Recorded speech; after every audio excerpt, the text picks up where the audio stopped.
In this video, I will guide you through the process of installing Stable Diffusion WebUI and teach you the basic skills for generating free, high-quality images on your local machine. I hope this video can help you get started with these powerful AI tools. I tried to simplify this as much as a beginner can also able to install and use this tool. So, stick until the end of this video. Stable Diffusion WebUI is a browser interface based on Gradio library for Stable Diffusion. It provides you with a user-friendly graphical interface for interacting with Stable Diffusion. It looks like this. And these all are the features of this library. There are so many things that you can do with this tool, such as upscaling, restoring, image-to-image generation, image inpainting, and so on. The good thing about this tool is that this is open source and you can access this on your local machine as well. To run this tool on your local machine, you need at least 2 GB of GPU memory. You can install this locally, and the good news is this tool can be installed on Windows operating system as well. So just follow the exact steps that I am doing in this video. You need to go to automatic 1111 GitHub repo. For installation on Windows, I will follow this automatic Windows installation instructions. You need Python 3.10.6 version, as the newer version of Python does not support Torch. I am opening this Python 3.10.6 link in the new tab and scroll down till the bottom of the page. Click on Windows Installer 64-bit and it will be downloaded to the system. Just go to the download folder. As you can see, I already downloaded the setup here. Just double click on the setup file and start the setup. Make sure to check Add Python 3.10 to Path option before continuing the installation. Just wait for some time until the installation is completed. As you can see, the installation is completed. Here is an option to disable max 260 character path length limit in the system. Click on this option and then click on close. Next, you need to install Git. Just open this link in the new tab and click on 64-bit Git for Windows setup. It will be downloaded to your system. After downloading, just open the downloads folder and double click on the Git setup file. Go with all the default options selected and install it. Wait for the installation to complete. Now we have installed the dependencies that were mentioned in here. Next, we install the Stable Diffusion WebUI.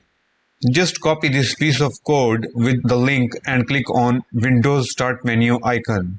Then write cmd and open command prompt. Paste the copied link and hit enter. This will clone the GitHub repo in your local system. All you need to do here is go to C drive, users, and open your user account folder. After that, open Stable Diffusion WebUI folder and double click on the file webui-user.bat. This is a batch file.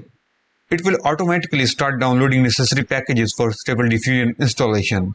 Please note, this may take longer, depends on the internet speed and hardware specification of your system. As you can see, this is installing different packages. Just wait for it to finish. After the installation will be completed, you will see a localhost URL and Stable Diffusion is running there. Copy this URL and paste it in the browser of your choice and the UI will look like this. Here you can see it, Stable Diffusion checkpoint. This means the selected model will be used for image generation or other tasks. Currently, there is only one model that came along. You can add further models in this UI and I will show you how you can do this as well. So here I am in the tab text to image and I have given the prompt to generate Hulk, and it only took a couple of seconds to generate the image and you can see the quality is pretty good. Let's generate another image with a simple prompt. So I have written a handsome man smiling, straight background, and I haven't included any negative prompt here. Click on generate button and wait for the image to be generated. The results are good even on the basic model that is downloaded with the package itself. So now I am going to install another pre-trained model, and in the Stable Diffusion term it is called checkpoint. You can also find out different models on the Civital AI website. We will use RPG checkpoint in this tutorial. This is the model page. Just click on the download button and wait for the download to complete. All you need to do here is copy the downloaded file and navigate to the Stable Diffusion WebUI folder. Then go to model and then Stable Diffusion. Paste it in this folder. After that, go to the Stable Diffusion web interface and click on the refresh button, and the new RPG model will start appearing in the drop-down. Select that model and start prompting. So I have added a detailed prompt according to the model user guide that was provided with the model, and I have also included that guide in the description of this video. And you can see the results are pretty awesome. I'm also trying with other prompts to generate images. Do try this on your own local machine and let me know about the results in the comment section below. In the next video, I will introduce ControlNet and explain how to use it to transfer style from one image to another. We will also cover in-painting, image-to-image, and face swapping with another NSW unlocked root version of the library. If you learned something from this video, do thumbs up and don't forget to subscribe to AI Brain Box. Until next time.